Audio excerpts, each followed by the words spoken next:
Hygiene is extremely important these days, but that was not always the case. Respectively, it's not been so long since the kind of hygiene that would seem extremely unhygienic to us today.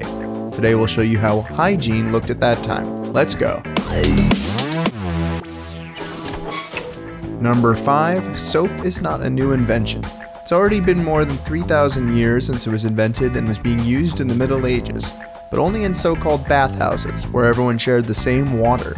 No one had their own bath as we do today, or even least of all showers. What also didn't exist in the Middle Ages? Detergent.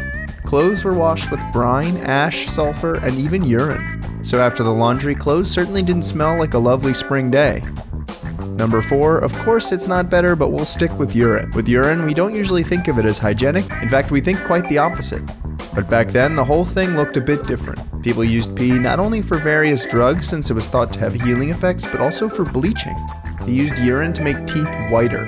Whether that worked so well, I doubt it even a little bit. Speaking of teeth, at that time teeth were not taken care of as they are today. One thought that holes in the teeth were actually caused by small worms looking for a new home. People believed that the smoke of candles could be used to kill these supposedly existing worms. Number 3, toilet paper is a given for us. What else should you wipe your butt with? In China, the invention had been around for over 2,200 years. Here in Europe, however, things were a little different. Well into 1850, there was no toilet paper, but rather sand, moss, leaves, and simply rocks to be applied to the butt. In ancient Rome, it was not much better. They had public toilets where you could use a sponge that was tied to a stick, which was then used by everyone to make their butts clean. Number 2. What a warm bath and plenty of rest is to us was for the people in the Middle Ages leeches. No matter what you had, many times you chalked it up to impure blood, which was then removed by a leech.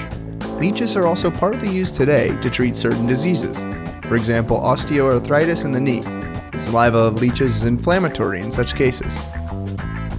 And finally, number 1. Still a miracle cure. Chicken droppings.